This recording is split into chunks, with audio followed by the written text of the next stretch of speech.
Salvation appears first as a thin black line.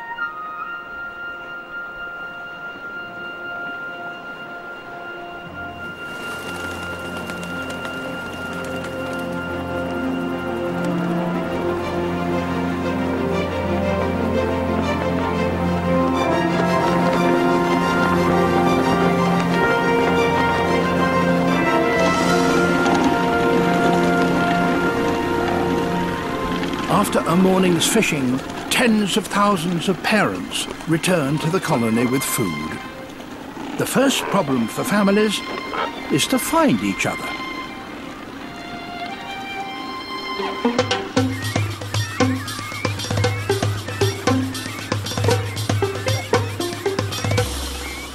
The lucky ones are fed quickly.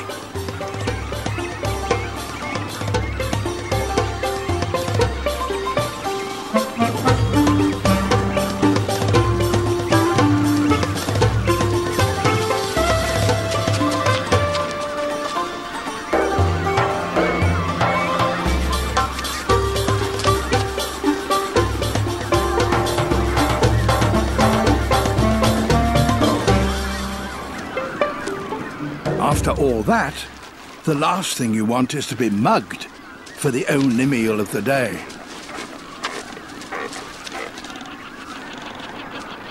Hungry cormorants and reef herons wait until chicks are being fed, then swoop in.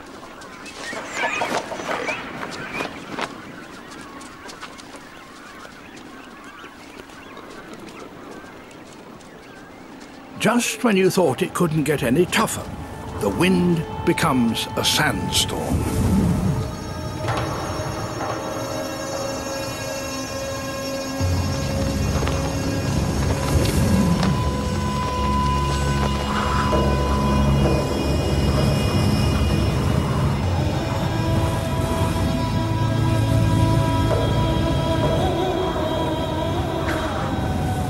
Sand and dirt are blown into the sea.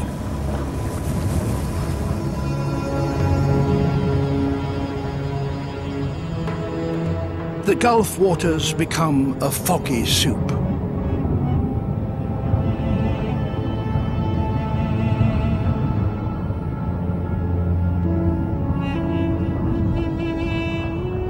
The silt reaches the seagrass meadows and animals turn grey.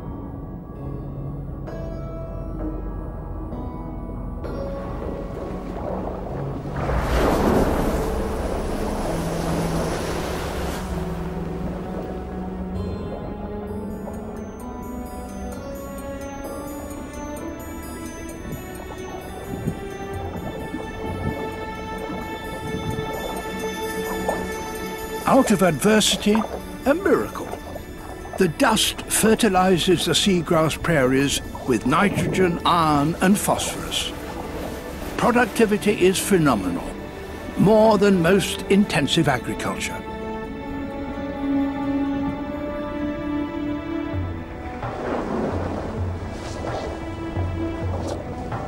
In February and March, green turtles begin their journey to their breeding grounds.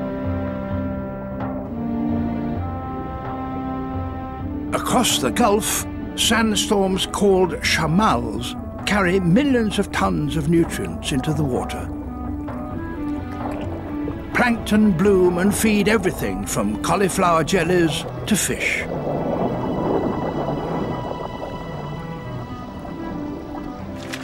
Cormorants rely on the dust storms to bring life to the Gulf.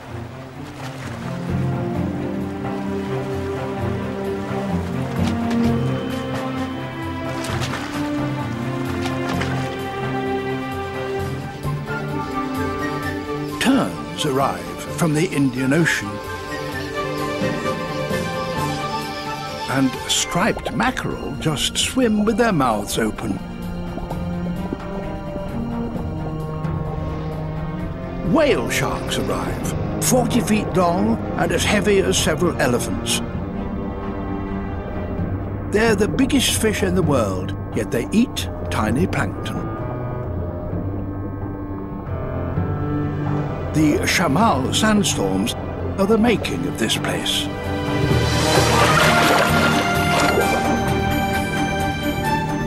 Dolphins and cormorants follow the schools, which follow the plankton, which follow the dust.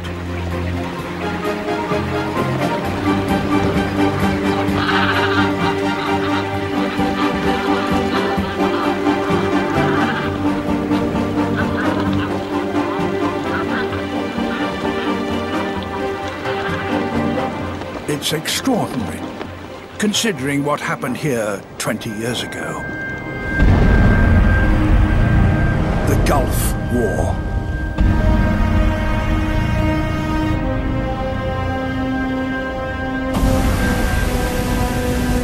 Millions of litres of oil flowed from Kuwait into the sea in the biggest oil spill in history. The Gulf's marine life was decimated.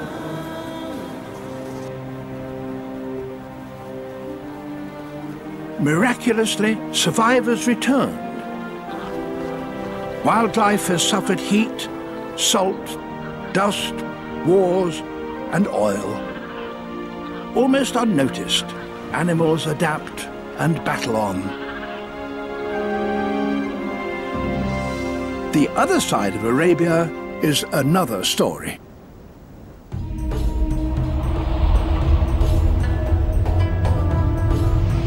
For most of the Red Sea reefs, sandstorms deliver few nutrients. The oasis has to be self-sufficient.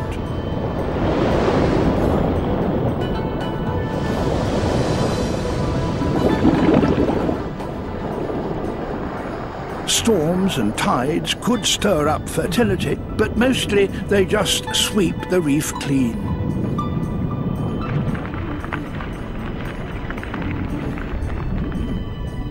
Nutrients disappear over the edge to the sea floor far below.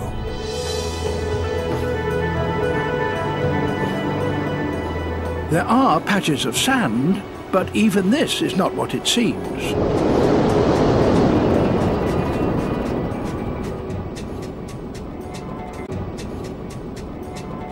Bumphead parrotfish are a metre long and weigh about 20 kilograms. They bite off coral and grind it up to digest the polyps. It comes out the other end as fine, clean sand. The coral sand settles, little bits of desert in the oasis.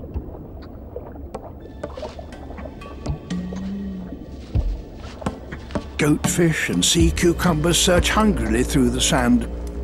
Speeded up, we can see how busy they are.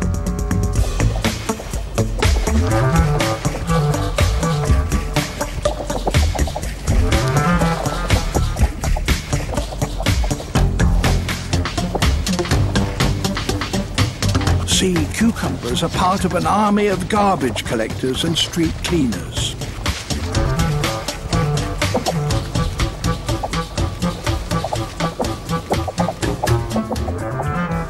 Starfish search for food too, but it's a risky business. Titan triggerfish are hunters and one of the few able to take apart the starfish's spiny body.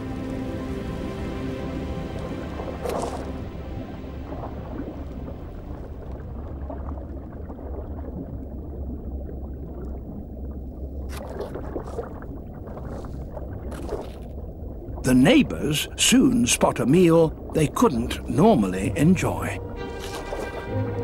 Starfish are able to regenerate from a single arm. A dismembered limb is overlooked and slowly crawls away.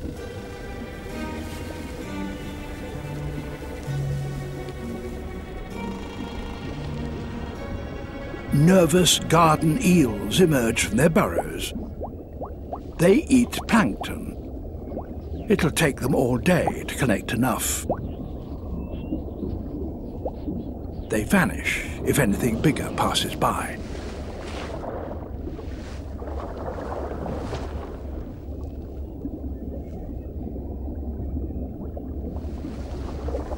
A blue spotted ray hunts for shellfish under the sand like a minesweeper. It can detect a shrimp's minute electrical signal and digs it out.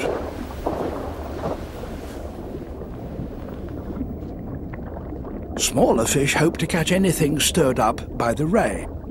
Its most reliable follower is a sand perch. Life in the Red Sea requires patience, like a garden eel, or specialist equipment, like a ray, or a helpful companion. The relationship can often be complex. The sand perch may be keeping guard.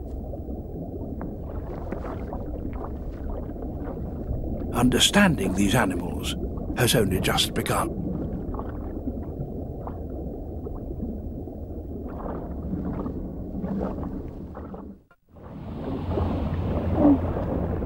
A 2-meter white-tipped reef shark is recognized and feared.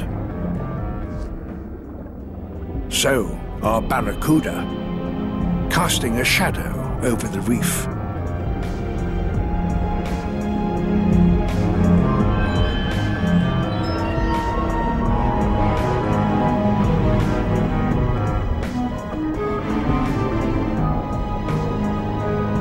Barracuda gather in hundreds by the drop-off.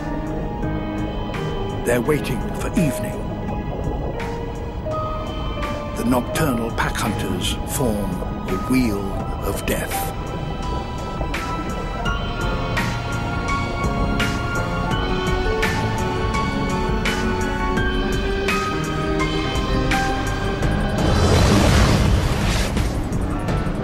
Schools of fusiliers become nervous towards dusk.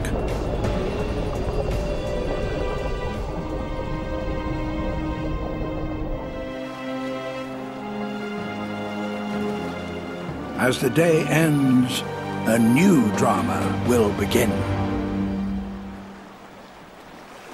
Twilight in the Red Sea, and the moray eel emerges to hunt.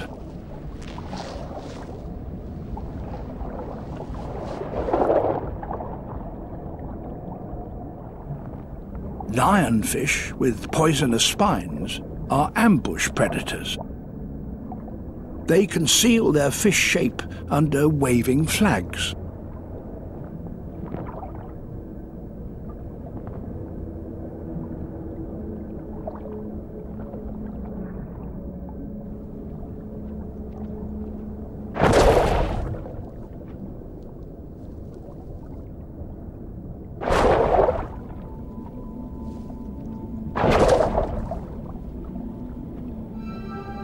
So small reef fish hide in the coral.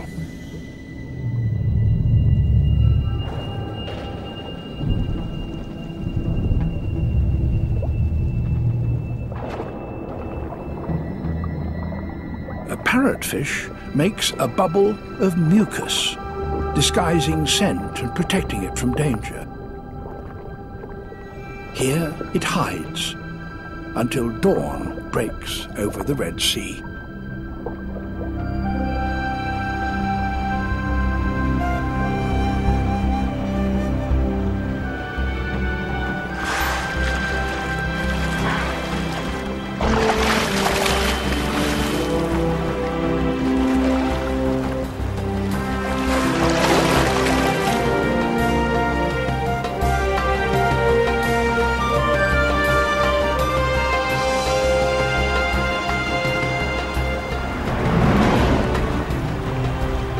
A 1,000 kilometers east, and it's late spring in the Gulf. In May, the green turtle males are first to reach the sandy shallows. They're waiting for mates to arrive.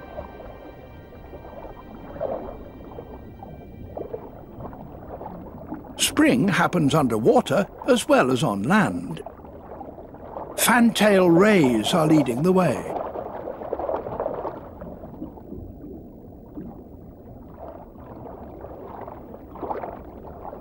The first female turtle arrives and courtship begins.